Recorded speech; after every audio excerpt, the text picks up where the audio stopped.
explain a little bit about how you would implement tariffs on the film industry, kind of how that would work? Well, that's a different story, but our film industry has been decimated by other countries. I'm going to attempt to explain something to Bozo the Clown about the film industry, and the reason why a lot of the film companies go overseas to make their films is because an example would be Australia, where the Aussie dollar is very weak against the greenback. It's bouncing between 60 to 65 cents.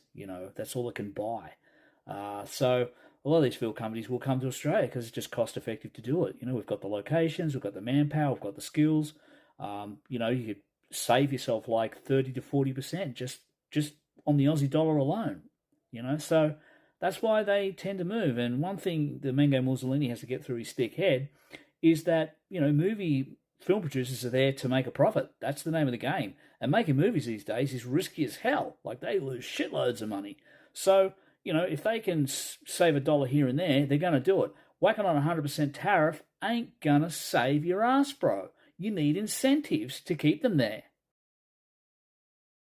I believe almost everything we do in America is nothing but a thinly veiled transfer of wealth from the young to the old and from the poor to the rich. I think it just continues to happen. The U.S. has become an operating system for transferring rights and capital to the top 1%. Hello from Shanghai. So I'm in a grocery store right now, and I wanted to show you how the tariffs are affecting the Chinese consumers. So I was going to buy some meat for dinner tonight, and I wanted to get some ground beef. So what used to be here is American ground beef, and now, as you can see, it says Australian ground beef. So China just stopped buying meat from America and now buying it from Australia.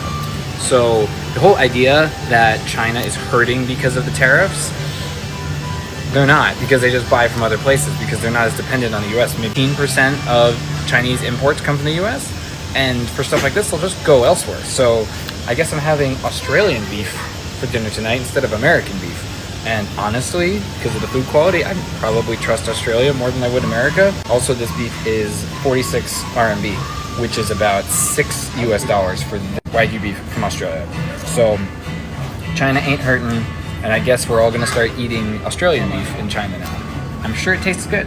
So welcome to the new world. The movie tariffs, what they've done is other nations have been stealing the movie-making capabilities from the United States.